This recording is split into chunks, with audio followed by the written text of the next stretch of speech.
زمونږ یو مسلمانه خور شل کاله نه ورور نه مور نه پلار ته دا حق ورکول کېږي چې هغې سره ملاقات دغه عافیه صدیقه هم په سند کې نیول سوې په کراچي کې. ای علماو، ای شیوخو، ای د کراچي او د حقانیې علماو، تاسې د تاریخ پاڼې راواړوئ، د تاسې د سند د ازادۍ سبب وګورئ.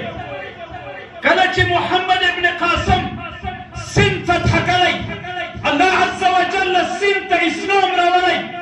علامه بلازري البغدادي رحمه الله په فتوح البلدان کې د سند د ازادۍ سبب چې ذکر کوي هغه تاریخ وګورئ. داسې شیخان منچک او احترام درته لرو، نن ولې مړه ناست یئ؟ ولې مو ضمیرونه نه راژوندي کېږي؟ زه د یو افغان عالم په حیث، د یو چڼي او د ملا په حیث دومره غوښتنه درنه کوم چې فتوح البلدان راواخلئ.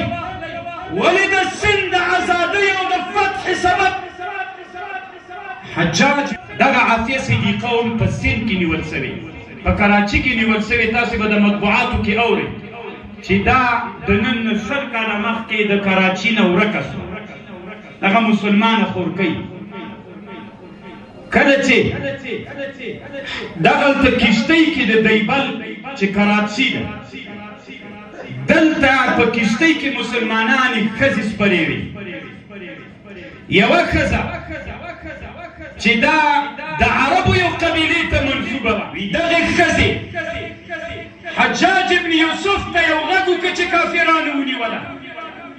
وا حجاج، محمد ابن قاسم والي مقرر، پخوانی والي یې بدل کړ، د یو لوی حماسي و انقلاب په مسلمانانو کې راغی.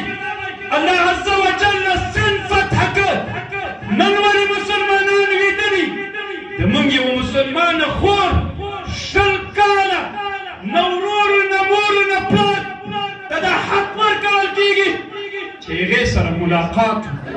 د پاکستان علماو کله چې فروعي مسایل سي د مناظرو میدان ته یا په